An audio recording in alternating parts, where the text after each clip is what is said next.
Members of the Uganda National Teachers Union in Kabale District, led by the Chairperson Amos Musimenta, have expressed their dissatisfaction with the government's decision to selectively increase salaries for the scientists while excluding their counterparts in the arts.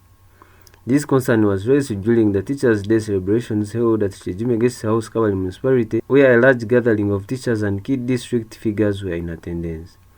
Speaking at the event, Musimenta emphasized that all teachers, regardless of the subjects they teach, contribute significantly to the national development and should therefore be treated equally. A vivid case in point is the current increase in the application for early retirement from the teaching profession in Uganda, resulting from the discriminatory salary enhancements effected in financial year 2022-2023 that greatly demotivated the teachers who were left out of the increment, which has left many opting to leave the profession. UNATU raised the red flag and put up a spirited fight against the discriminatory salary enhancements with the justification that all teachers matter and therefore all deserve an increment, but our voice was ignored, and now the country must face the consequences of what may be considered one of the worst blunders in Uganda's education sector since independence. Musimenta also pointed out the challenges that have emerged due to the introduction of the new curriculum.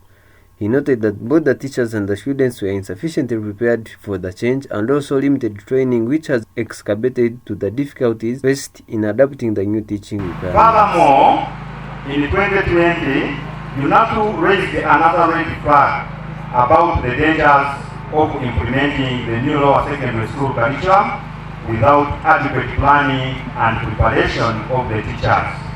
The curriculum is very good and has the potential to transform our education, but the government refused to heed to UNATU's advice to hold the implementation for a while until teachers, schools, education institutions, the parents and the community are prepared for the change. Unfortunately, government expedited the implementation, and as the first set of O-level candidates under the curriculum prepared seat for the national examinations, the challenges with the curriculum are still overwhelming. Many schools, education institutions struggled to cope with the curriculum due to limited training and inadequate resources, and opted to revert to the old curriculum or create a hybrid of the two. Furthermore, the new A-level curriculum is not yet approved. What happens to the learners who have joined the A-level next year? He also urged the government to allocate increased funding to the education sector. Highlighted. Unfortunately, limited government funding has continued to escalate the crisis in Uganda's education sector.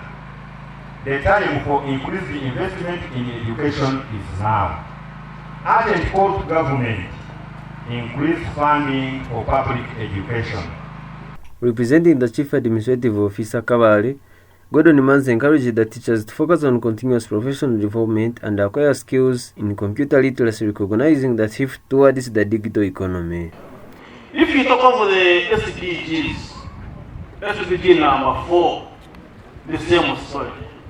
Quality or inclusive lifelong learning.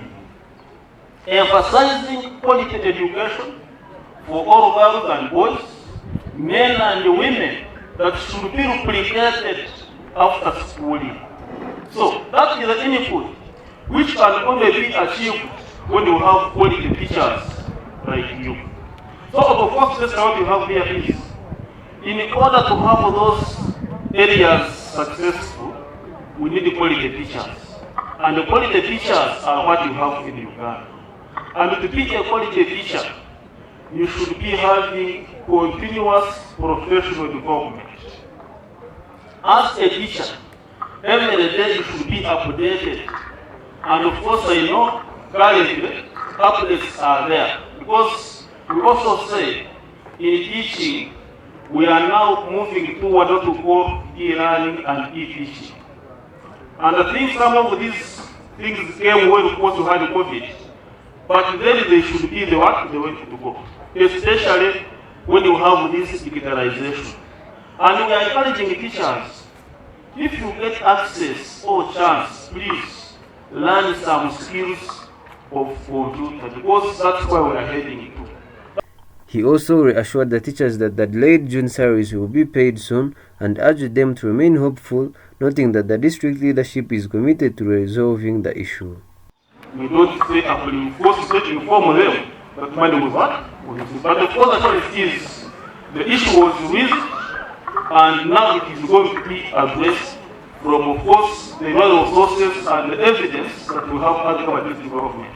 Other than that, of course, also as your leaders, we feel sorry, but not because it's of our own making, but because it is from the side that feeds us and gives us what? Funding. But the first time that has been realized, then we have stated that the salaries of June will have to be paid. That's why, from your knowledge, July, August, September we are paid. So the needs, it is a planning issue, not a disk-made issue which will have to be addressed. And of course, as per our process of planning, we also have the actuals, we have them in finance, in public service, there was an assessment that was made. So the district education officer Moses Bwenja appealed to the teachers to be patient regarding the delayed June salaries payments. He assured the audience that the district administration is working diligently to expedite the payment process and provide explanations for the delays experienced. About the June salary, when teachers are on the way moving everywhere, they talk about that June salary, and accordingly, they think that maybe the district leaders did it intentionally for the teachers not to be paid, and which is unfortunate.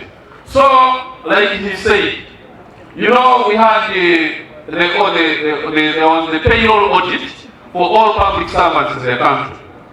So after that, when this issue came, there was the payroll analysis.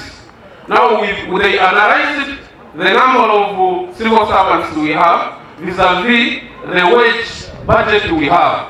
So what happened to cause that wage shortage? Previously, after the increment of the salaries for scientists, and scientists I am not referring only to teachers, all scientists, the wage for Kabale District has never been enhanced. We are still using the previous budget. So if you have been so observant, every last month in a quarter, there is some shortage, some people don't get salaries. Reason both these salaries are released for a quarter to cover three months. So now the challenge is Samuel Umuza, ABK Television.